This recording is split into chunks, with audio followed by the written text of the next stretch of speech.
Welcome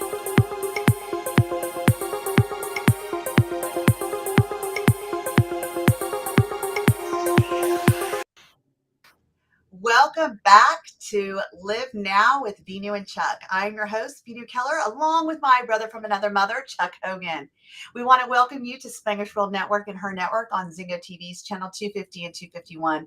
Please remember to download both the Zingo TV app on respective app stores and iOS and Android devices. While you download, make sure to rate and leave a comment. The app is free. Zingo TV is also available on Google Chromecast, Amazon Fire Sticks, Roku Sticks, and all smart TVs 2016 and forward. So today, Chuck and I have an amazing talk to have with you guys today. And it's really about the levels of that we learn at, the consciousness. We have 4 different levels that we learn information. And so, Chuck and I were talking about what's next, like what can we do to help you guys? Because, let's be honest, this show is really about, when we say live now, it's how are we living now? How are we getting past yesterday, because it's in the past, and tomorrow is definitely a mystery, right? So if Chuck and I can bring you things to help all of you do better in your life and show up as the best you, then you will be guaranteed to have the best life. So Chuck, why don't you go ahead and start us off, and let's get this ball rolling about the 4 different levels of learning. Thanks so much, Veenu. Yeah, to your point, it's so important that we meet that now. Many times we can get frustrated with self, and I go, oh, why is that? I haven't learned it yet in the way that you feel comfortable, competent, and conscientious about it. So when we're learning information, there's several things that are really important to note. So let's go back to when you were a kid, because we've all been there. And we start to ask ourselves and going, okay, when you're learning how to walk, you have this level of learning that's called unconscious incompetence. You're watching other people walk, they have locomotion, your parents are carrying you around, but you're learning how to crawl. In fact, you're just getting into your own body. And some people go, oh, you don't have the aptitude. Well, that's not true. You have the muscles, you have the texture as far as context, and you're viewing everything. The challenge is you haven't learned the system. You haven't learned how to manipulate body weight, and your sensory awareness is somewhat limited. Why? Because your needs are being met at the highest level. You're hungry, you're getting fed. When you get wet, you get changed. When you need to sleep, you sleep. And when you're happy and playful, guess what? You're awake. And when you're irritated, you cry. So you really have a very limited scope. And some people would say, well, is that due to naivete? Said, well, we could test the theory, but we know people that even as adults who are still exercising unconscious incompetence. They don't know what they don't know. And that's literally what that means.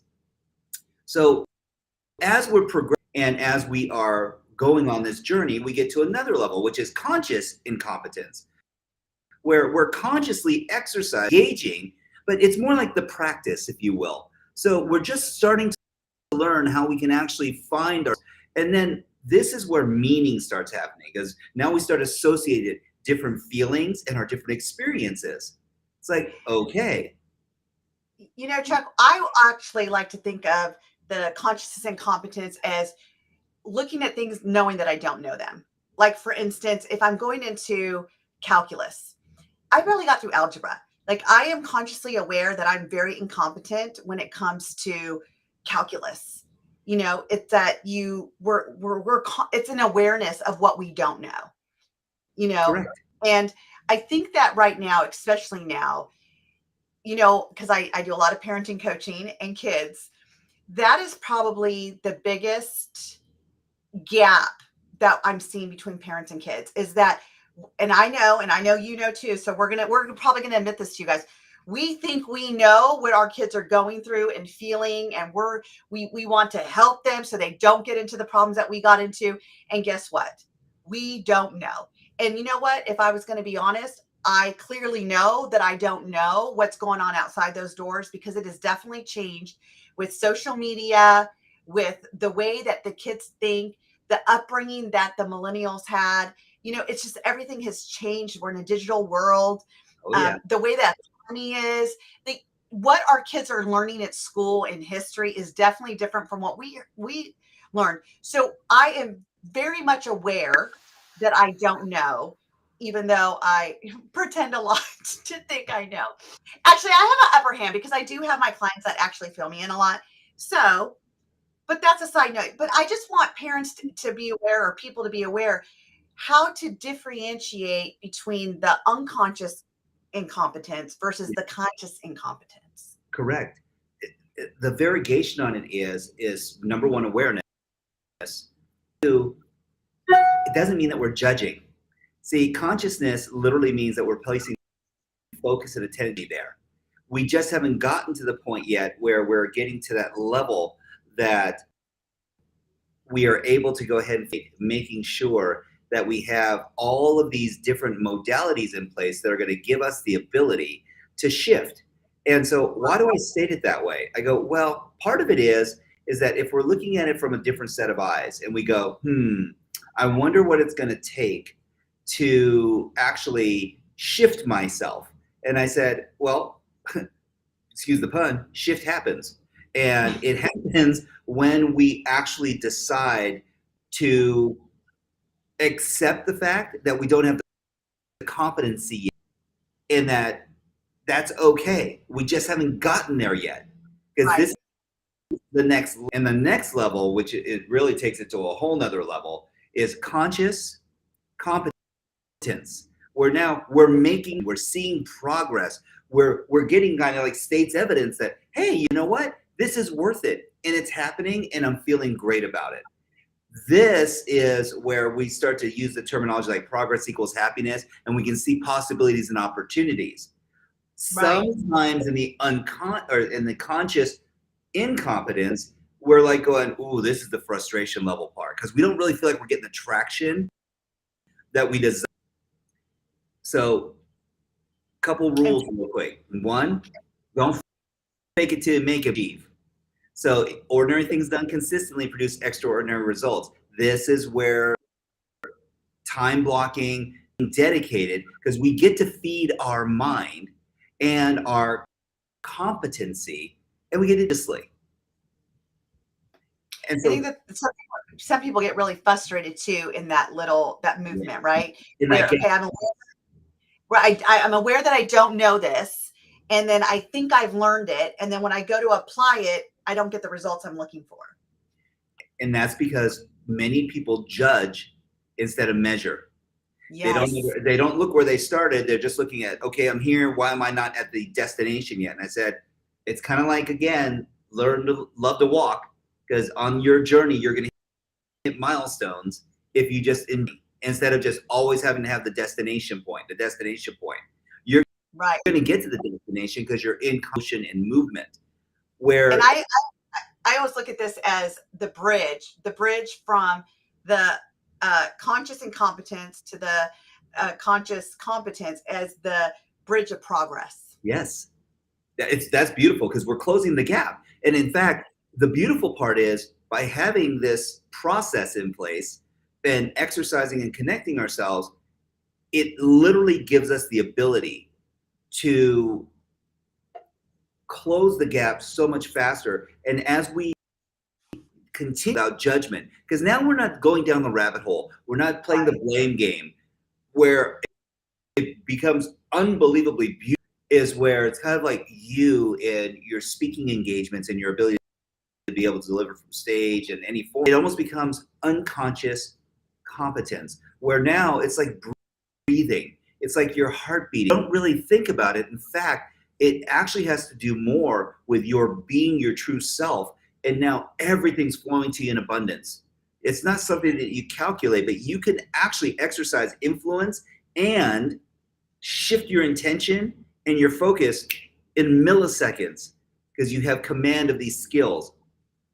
And that's the difference, though. I would say from conscious competence to unconscious competence is the flow. We talked about the difference of being and doing a few weeks ago. And again, we continue to link everything together. And when you are in full flow, when you're doing what you love, I was just talking to you about the talk I did in Vegas.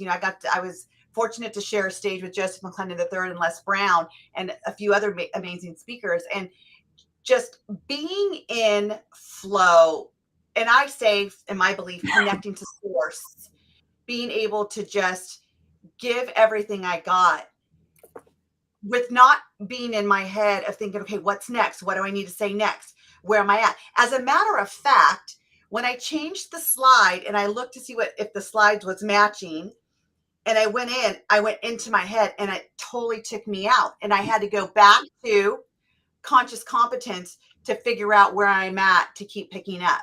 But as soon as I as soon as I trusted what was in me and came through me, I was able to deliver on point without it.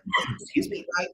And I share this because that is really what Chuck and I are talking about when you go into the unconscious competence. And I teach people how to be coaches. In the Neuroencoding Institute, I have the pleasure of being the coaching instructor. And so every week I'm on calls with about 30 to 50 people, teaching them new skills on being coach. And they've always said, can you write a book on these questions that you ask? I'm telling you, Veenu, you have the best questions. Like, anybody comes to you and just without top of your head, you just ask this amazing question. It's like mind blowing. And I said, no, I can't, because I'm in flow. Yes. And I tell people, you get to that unconscious competence the more you get into practice. And when you get into that practice and you start living it and being it instead of doing it, is that shift. It is. And there's a word for it. Present. You're present and authentic. When we're living in this space, that grace, what we start to find is that there's a connectivity that we don't have to think about. And in fact, to your point, when we get sidetracked for a moment, when we start to check ourselves, and I go, oh, were you measuring? And I go, well, the minute I look at another screen, I'm not connected to self. I've removed myself, me, and I'm not flowing. And so I'm looking for an exterior stimuli for affirmation or confirmation that I'm on the right track. Not necessary. Right. Referencing something is different than looking at it from the standpoint of going, oh, I need to affirm and get public acknowledgement. I go, no, you can feel it. You know when you're in it, and others feel you when you're in it as well. And so part of this comes down to a question. And that is, well, then how do you know when you are unconsciously competent? For me, again, like I said, when I'm unconsciously competent, I'm not thinking of what the results are going to be from what I'm doing. Yes. Like you said, I'm fully present in the moment in that conversation. And so when we're having this conversation right now, I'm not thinking, okay, what does the audience want to hear? How am I going to deliver it? What do I need to say? Exactly. It is just, I'm really tuning into what does that mean to me? And I'm going to be honest, it's a feeling inside of me when we're just going and flowing in the conversation, and it flows to wherever it goes. Right. And with that, it's so funny that you say that, because when the other day somebody asked me, can you write down some of the things that you said? I don't even know what I say half the time. Exactly. But that's the point. It's kind of like going, count how many you had today. Count how many times you breathed in and out. What? I do that automatically. It's unconscious competence. In fact, it happens when I sleep at night, and I don't need to think about it. And it's like, thank goodness. I love this part of my, if you want to call it, engagement to self. So part of this is that when we trust, number one, it doesn't mean we don't strive standards of existence and presence. It literally just means something else, and that is grace and gratitude for that moment in that space of being connected to everything and nothing. Right. And here's, now, when we talk about being connected to it, here's the one thing that will get you out of it. The moment you're looking for, it's judgment. The minute you're judging or you feel judged, the minute that you have to calculate what the results are going to be from the conversation or the question, when you start asking yourself, am I doing it right? Because I love that question. You know, I'm a 1 on the Enneagram. There's a right, I tell everybody there really is a right and a wrong way in my life. And the minute I go there, though, is the minute I'm fully out of the presence of what I'm doing, because now I'm in the presence of the results. I'm in the presence of what others are going to think. Yes. I'm in the presence of foreshadowing what's coming up and not being present in the moment. Yes. To really receive and give. And it's that accumulation that goes like that cycle. When people get stuck in the doings, what's next? Am I on track? Am I following the flow? And I go, well, you know the flow. You're the one that created it. Whose talk is it? Your talk. Whose conversation? It's the one that you're engaged in. And so really, it's more so about honoring self. And I love what you said, Veenu, and this is so imperative. So you don't take away anything, y'all, from tonight except this one thing. Put judgment to the side. Seriously. Love a freaking Pete. Do you have to be right? Does someone have to tell you that you're right? Because if your desire, and in fact, I'm going to put it a different way. I'm going to be a little harsh for a moment. I apologize. If you need to be acknowledged, then your engagement is not real. Because that is, wait, that is good. I'm sorry. I have to stop you because I have not heard that. I have not heard that before. That is so good, Chuck. Well, we don't want to get caught in trying to be strategic. We don't want to be caught in just living in response factor where now we're trying to influence other people. I said, okay, if real giving is value, and we know that that's the proposition that we really all aspire is to sharing, then I don't need acknowledgement for that. I really don't. In fact, what I really need is for you to just hear it and let it marinate. However it strikes you in that time, in that moment. Because frankly, the way it lands isn't up to me.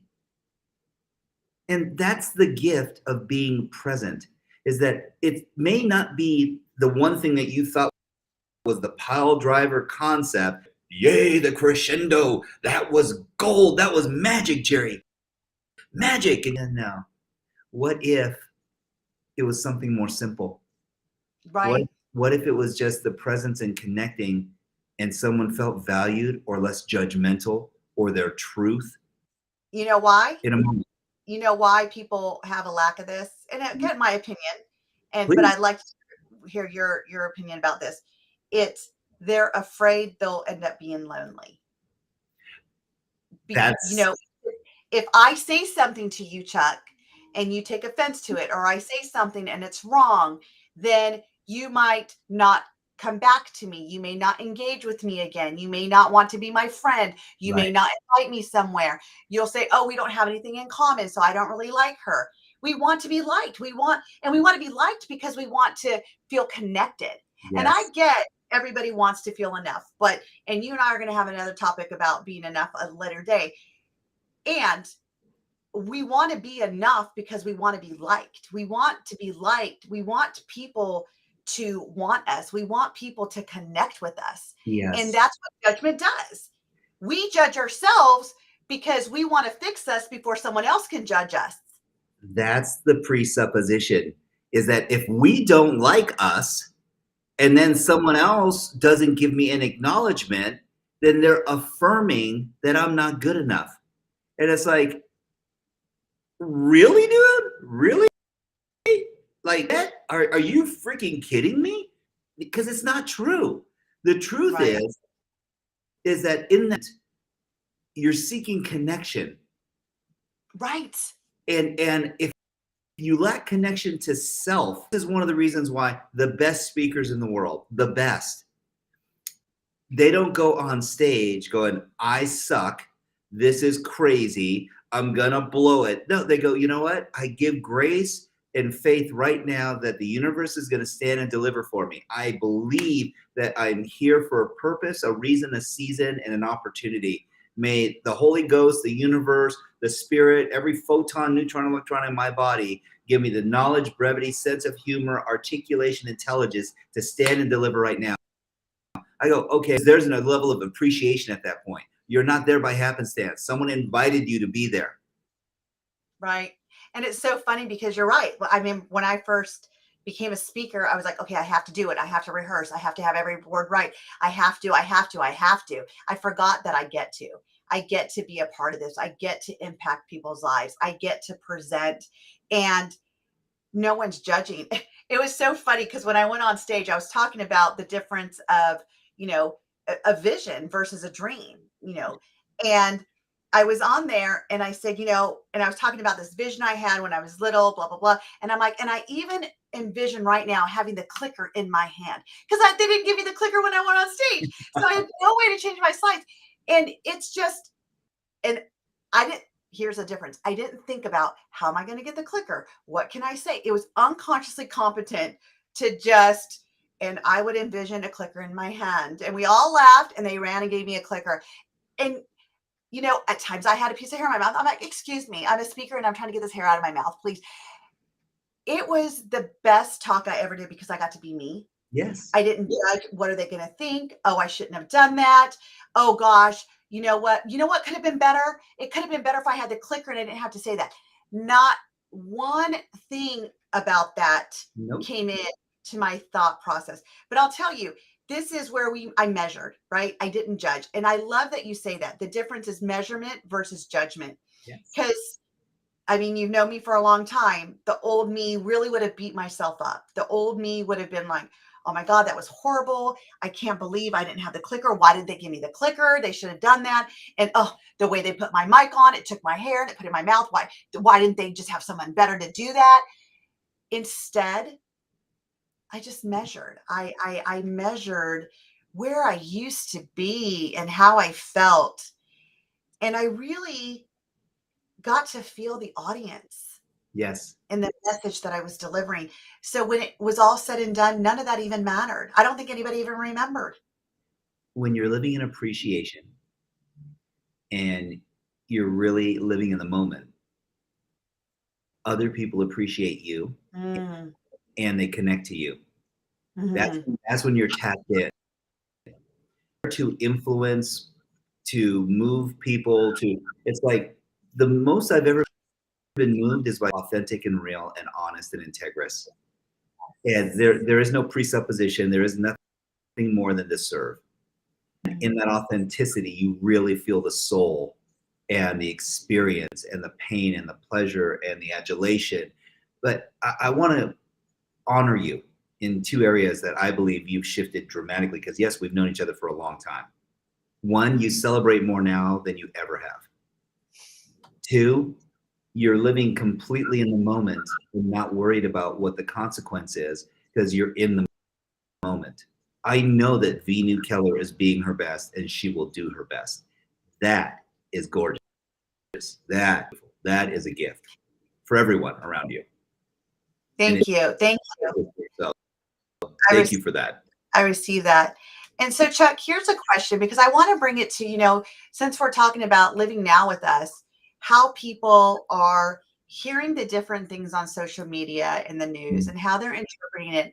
And so when do we get to believe the information we're hearing is at an unconscious competence level where people are actually in flow? They're sharing information because it's coming through them, not from other sources that they need to gossip about, and they need to create the uncertainty and the scarcity to get us scared to follow a certain way versus those that are consciously incompetent that are trying to influence us.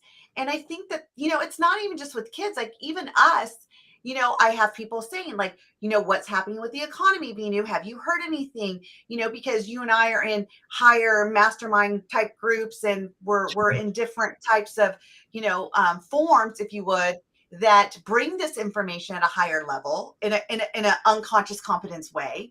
We're tapped into these people that can bring it. And so people come to us but they're coming in such fear. And that's where I think that if we tonight can help people to really know again, it goes back to our talk we just had a couple weeks ago. It's like, who are we listening to? Where's the chatter coming from that we're allowing to come into our life and influence our life? Well, there's several facets to this. One is that there's these algorithms that are running constantly.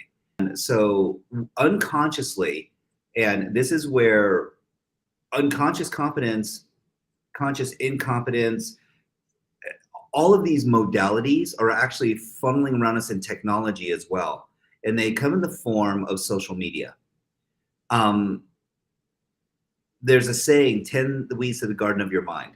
And the reason for that is that if what you put in as garbage unconsciously, what you're going to start to process, because it's the only food that you're eating. So it's kind of like if all you eat is ho-hos and Twinkies, start to see a shift in your body. Yes, that's not like yellow food dye number 5, fake and sponge cake. It does not a body build. And so Right. this is, that doesn't feed your mind either. If all is binging on sweetness, so to speak, you're not getting the sustenance that you need.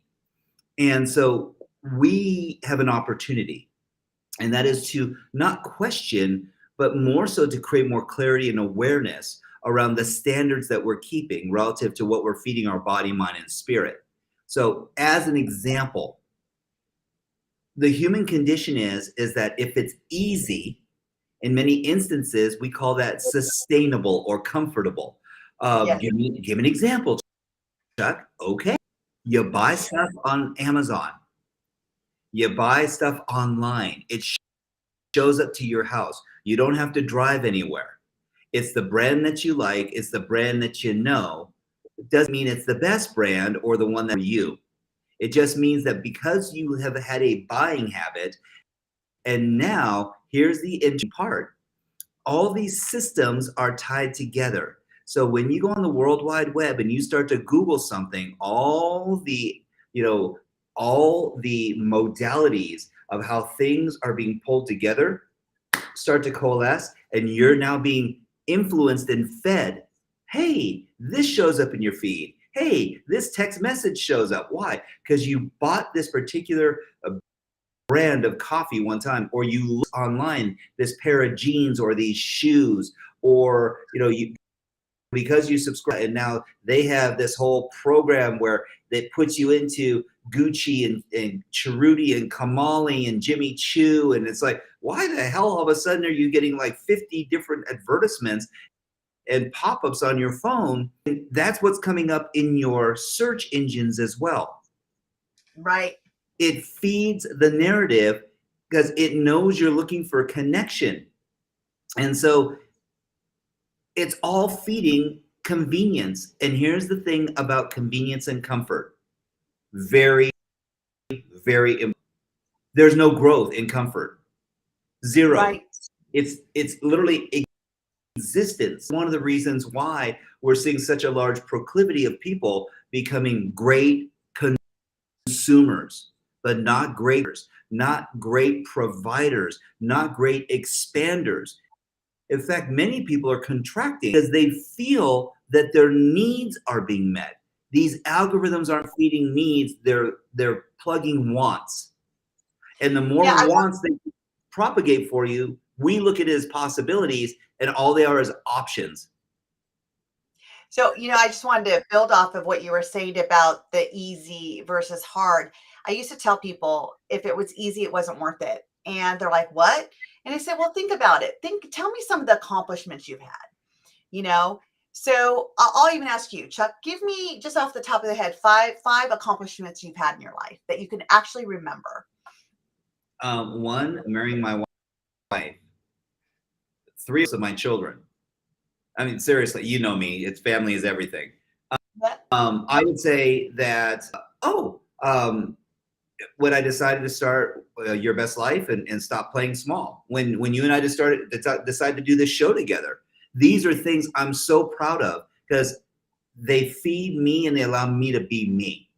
Right. All 5 of those incidents are like huge. So out of those 5 incidents, tell me which one was easy. Oh gosh. Exactly. The good news was, at least with the 3 kids, I didn't have to birth them. So God bless me. So Oh, poor Julie. Okay, so it wasn't so easy for Julie. It was easy for you.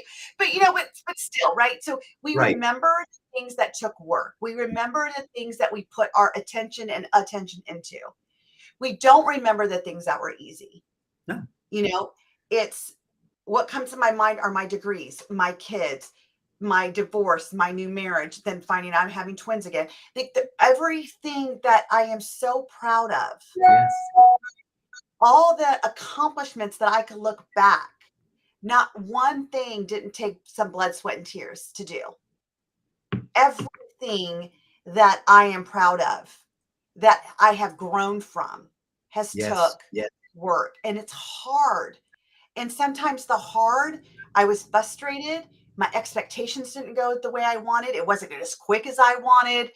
Sometimes it was faster than I wanted. There was always judgment around it, for sure. But it's the judgment that kept me in those emotions of upset, discomfort, overwhelm. And I'm going to be honest, because we're coaches, and I'm sure that you can concur with that, when I see a client not making progress or whatnot, I look at the fact that there's a lot of these emotions that stop them. They get into overwhelm, upset, disillusion, and they're like, you know what? I give up. Like, this is too hard. I'm not going to do it. And when we are able to guide them to go through it, not around it, right? We grow through it. The beauty's on the other end. And then when we ask them, so what did it mean to you? And they're everything. It meant everything to them. It's that push through that moment of those emotions that we, feel that we have to stop through. And we'll do a different show about all these emotions and stuff. However, for the sake of this conversation, it's push through the hard, because on the other side of hard is your greatness. I have a buddy, and he's a business associate as well. And he says, you got to eat the frog first. I was like, well, first of all, boo. But he has a point. I heard it tastes like chicken. And yeah, hey, the French love it. So it's interesting when we start to your point, and I love that you framed it that way, Veenu. There's this part of it is, and this is uber, and I pray that you all get this. How you feel most often is imperative.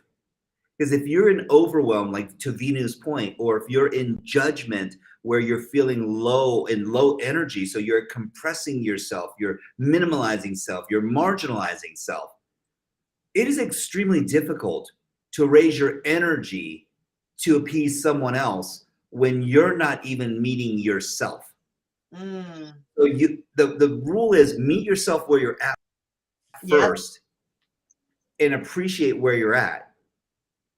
Be in gratitude, so now you can actually be your best. Whatever that is in the moment. That doesn't mean it's perfect. In fact, it doesn't even mean that you have to be 75, 80, 90%. It just means you. Be freaking you and appreciate you in that moment. It sounds easy, and there's a lot of people who don't. And I've been guilty of that by my own admission. It's like, hey, I had a rough day. Hey, didn't go exactly the way I planned it. In fact, it wasn't even freaking on my radar. And when we get to understand that many other people who love us, there are many other people who respect us, but there's no one that's going to love you more than love yourself to make you happy. And I can't even stress this enough. I love, as you mentioned, Joseph, and Joseph's such a dear person, a dear friend, and I love what he said. And he goes, everybody, and those that don't just don't know me yet. It's like he has this ideology, and I love that about him. And I go, and it's true. The connection that we're looking for is connection to self, and it's the loneliest place for most people right now. And the crazy part about this is we're running a negative algorithm in our own life where people are being disenfranchised by themselves because of false narratives in front of themselves, and they keep feeding it with false information by masking it. Why? Because if I bought another car, if I got those pair of shoes, if I took this book, then I'd be worthy. And I go, Wow. Wow. Really interesting. There was I don't know, I think it was Jim Carrey, and he was at the, was it the People's Choice Award? Um, and so he gets on stage and he's actually presenting, and this is beautiful. And he goes, they go, and welcome to the stage, Golden Globe award-winning Jim Carrey. And he walks up and he goes, good evening, everyone. I am two-time Golden Globe winning Jim Carrey. And I was preparing for this talk tonight. I was thinking to myself, what would two-time Golden Globe Jim Carrey say to everyone else? In fact, what does this man dream about at night? He goes, you know what I dream about at night? Being three-time Golden Globe winning Jim Carrey, because then I would be worthy. And I was like, and he was joking, but kind of not. And it's Right. like, at what point in time are you worthy enough? At what point in time are you going to decide to start celebrating? Because you hit the nail on the head. All these accolades, your degrees, your divorce, your new marriage, your twins, everything to celebrate.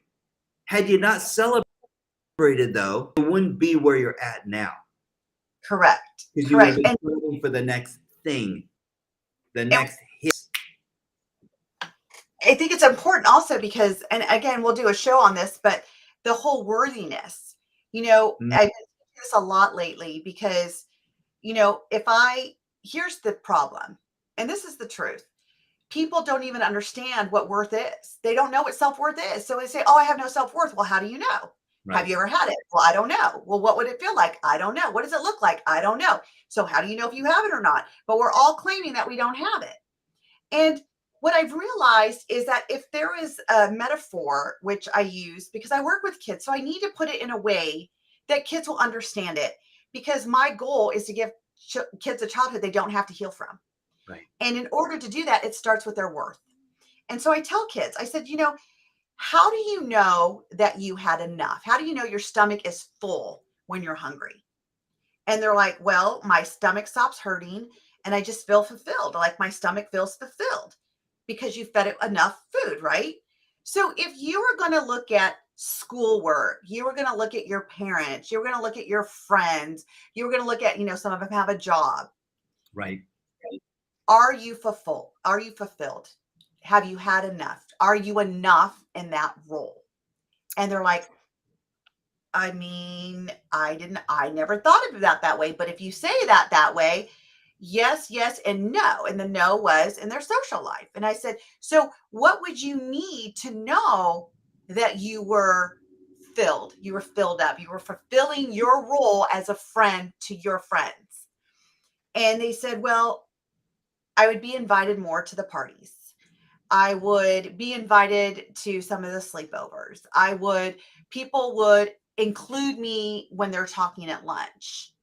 And I said, okay, so all of a sudden now we had a recipe of what they needed in order to feel fulfilled in that area.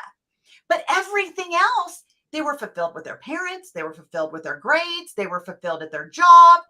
And all of a sudden it dawned on them that, wait, I do have worth. I do have value. I am enough. I am enough. And I don't think that these kids have ever said that before because they were so looking at, I'm not enough. I have no value. I have no value. They're looking at what's missing, what's been omitted, correct, and they're taking the 90% side for the 10%. And in most instances, it's not even that. It's like 2%. Well, and I'm sorry. No, I was just going to say the reason why we do that is that we have been taught that if we're broken, and we've said this before, if I'm broken and I fix it, then I'm better and then you'll like me. But we don't have to be broken to be liked. We don't have to be broken to be good. And here's the whole ticket. It's so simple. We're all jonesing for two things: to feel a certain way, and we're all addicted to energy. Yes. So when we don't feel the energetic connection, we feel less than. Why? Because your energy is resonating at a low frequency. You're not there. You're not in gratitude. The 90% of the stuff that's going great, the job, the school, awesome. And you're like, yeah, but I'm missing this. Here's the crazy part. The stuff that they think is missing is most of the time freaking overrated, because who they would have to be or the values that they would have to go against to even consider possibly being in those groups. They think they know, and they don't, because it's It's someone else's group. It's someone so else's algorithm. It's someone else's influence, and and it, that's not even their reality. and it goes back to that the competence we were talking about, right? Is that they don't know what really What is they in don't know. they think they do, Exactly. but they don't. And it Well, brings us full circle back into this whole levels of competency, right? Of like how we learn things. when we're buying someone else's cooking, or we're eating someone else's cooking, and I go, well, have you enjoyed one of your meals? Like, do you enjoy what you're putting out? Because frankly, I think you're an amazing cook of life and happiness and opportunity and connection. And yet, instead of feeling good about you, you're aspiring to feel good else that you think should like you, but you don't even really like them. Wait, what? Like, what do you respect about this person? Oh, they have influence. Oh, they're popular. And I go, great. Why? Why? Because they're controversial? Is it because they're so kind? If they were that kind, you wouldn't have to pander to create connection with someone. So this goes back to the whole thing with like Simon Sinek, and that is, there are no rules. If your rule is, oh, they're popular, and if I'm around them, then I'll be popular and happy too. And I go, that's not the way this works. If your values are aligned, then it's like going, I don't have to push to try and create connection with someone, because I'm already sharing that energy and that space and that frequency with them. And I'm actually attracting these people into my world. It's like, oh, it feels so much better. Whew, I didn't have to work for this. I got to flow into this. That's the Right. gift. That's the gift. But these algorithms that we talk about and offers that we're talking about are other people's marketing and strategies. It's no different than Amazon Web Services, who's gathering all your data and then giving you push through. And then Or again, it goes back to what we were saying is who are we listening to? What's the chatter that we're allowing to impinge upon our minds that create the weeds to grow? the why. Why are we listening? Why is this important? Why? This is when we go back to, you and I've discussed this, Veenu. If you know how you need to feel, we'll start picking a direction. It's like, what direction do you need to go in to feel this way most often?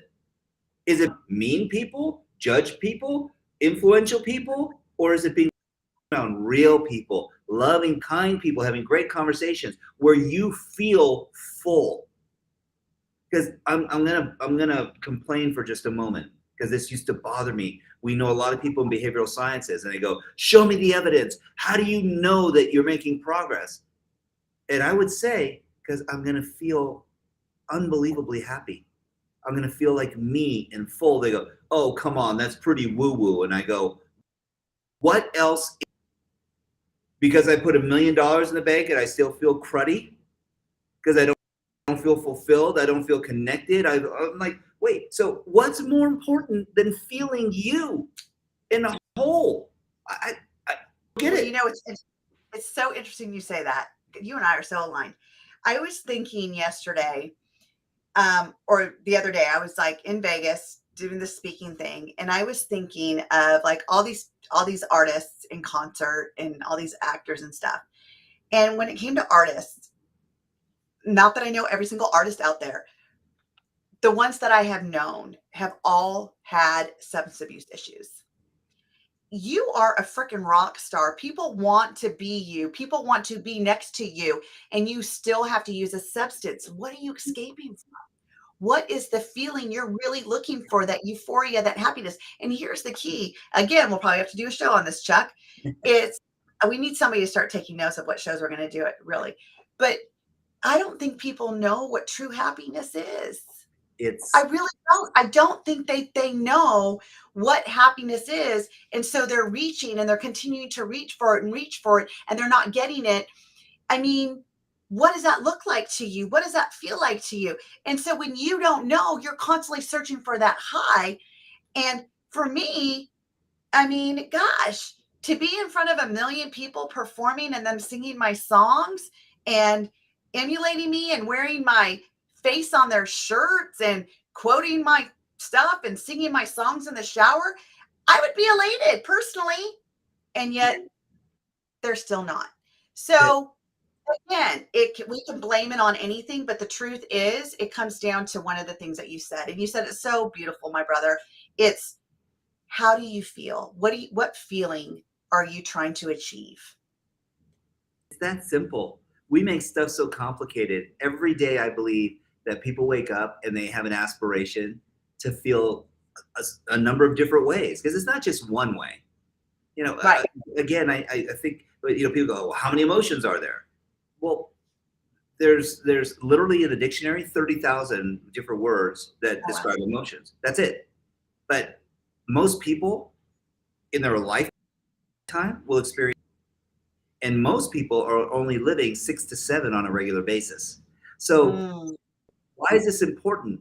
Because tense is this: most people are running a happiness adoption program. mm.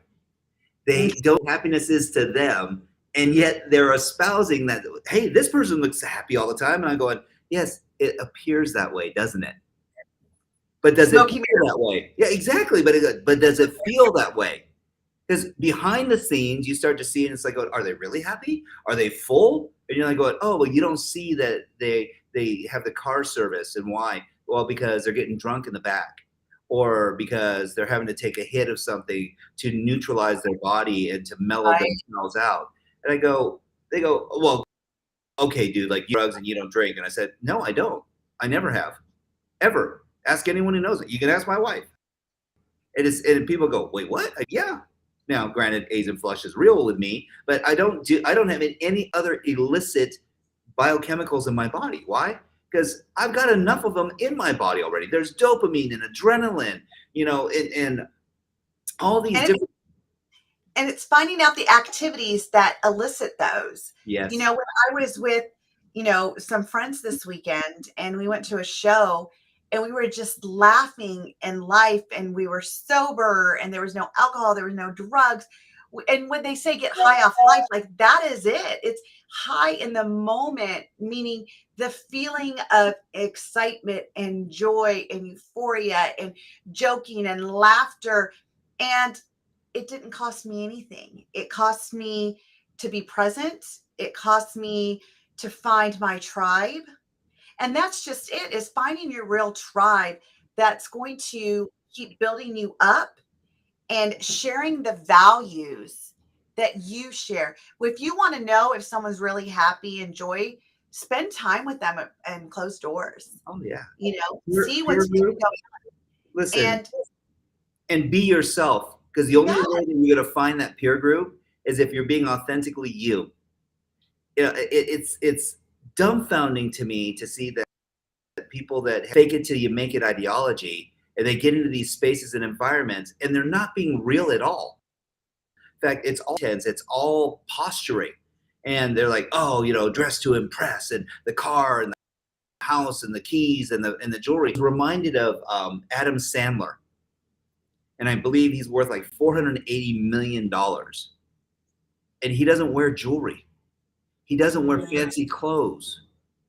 He's not, pomp and he's humble. circumstance the flesh. Well, it's not even that. He's real. It has nothing to do with humility for him. It's one simple thing. He needs to be him. And he takes care of all his friends. I mean, that's why you see the same people in the movies all the time. But he Right. shared the wealth, he shared progress and the happiness and the adulation. His way of giving back to everybody else is surrounding himself with really amazing people. How beautiful is that? I think that is. And so, we just have like another minute left. And I just want to say, just to circle back around these levels of, competency, if you can understand them, it will help you to, again, I love what you said, to stop judging and start measuring. You know, we're all a work in progress. We're all here to do the best that we can with what we have. And when we know Yes. better, we can do better. And, that's why, Chuck and I brought this show to you guys because, we want to help people to impact the world to do better. And the only way that we know how to do that is by sharing these messages with you and just talking real and raw like we have been. It's what we do and it's who we are. So, Veenu, I love you. You're amazing. And bless you, my sister. I'm so grateful for you on so many levels. Back at you, my brother. Back at you. If you are finding value in our conversation, please join us live. Join us on Facebook. We have different groups and we're both on Facebook. We'd love to chat with you more. This show can also be heard on Spanglish Radio Network. Please check out www.spanglishworld.ca for all your news and programming. Spanglish World, watch it, hear it, read it, download it, and live it.